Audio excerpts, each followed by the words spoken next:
The Israeli-US war on Iran has reached the Indian Ocean, with Washington confirming early this week that it had torpedoed an Iranian vessel off the coast of Sri Lanka. WION spoke to Sajith, Premadasa, leader of the opposition in Sri Lanka and a member of parliament for the Colombo district, listening to his take on what the American strikes mean for the Indian Ocean region. This particular incident took place apparently beyond our territorial waters in our exclusive economic zone. This is a zone which is not a zone of conflict, it's a zone of peace, as declared on successive occasions. So Indian Ocean is a zone of peace. And we regret this incident taking place. But what we want to propose is the Middle Eastern war has now come into the Indian Ocean, and it's virtually at our doorstep. This is a threat to international peace and security. War creates uncertainty, instability, and devastation to all of humankind. And it is of utmost importance that we promote peace, ensure the pacific settlement of disputes, resolve disputes through peaceful negotiations, not through conflict.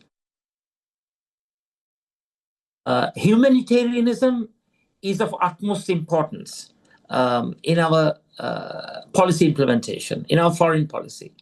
And we will adhere to the international standards that have quite clearly prescribed as to how a nation state should act in times of war, in times of conflict in the high seas, in terms of conflict in the exclusive economic zones, and so on and so forth.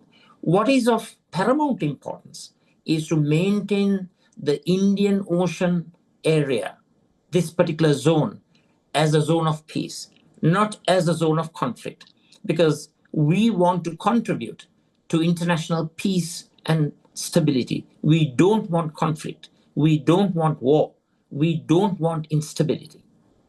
We are very, very precise on our stance.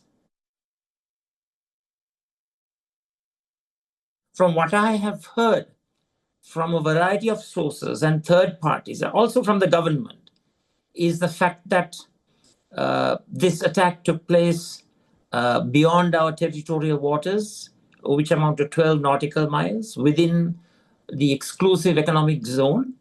But we believe that when we examine this issue, it is very important that we adhere to the international norms, customs, conventions, rules, regulations, and agreements. And it is very important to ensure that this conflict-free zone remains free of conflict. It cannot be a conflict zone that is against our thinking and that is against the various proclamations and declarations that has taken place decades ago. So we have to maintain peace and stability. When we are faced with these types of issues, it is always good to adhere to the various international agreements, the United Nations conventions on the law of the sea, the Hague Convention, which establishes our neutrality, successive Geneva Conventions, conventions regarding torture, the Refugee Convention, and also even laws with regard to armed conflict, and also the 94 San Remo Manual on Conflict at Sea and international humanitarian law. So there is ample room for legal prescriptions that Sri Lanka can follow. And we must follow these norms. We must follow these prescriptions. That's the way to go. And as a country, we will not be pressurized into taking a particular course of action. By adhering to neutrality, the Hague agreements and conventions and its prescriptions should be followed. So there is ample amount of international legal agreements, conventions, customs that are available to follow the correct course, the correct path. And we will follow the path of peace.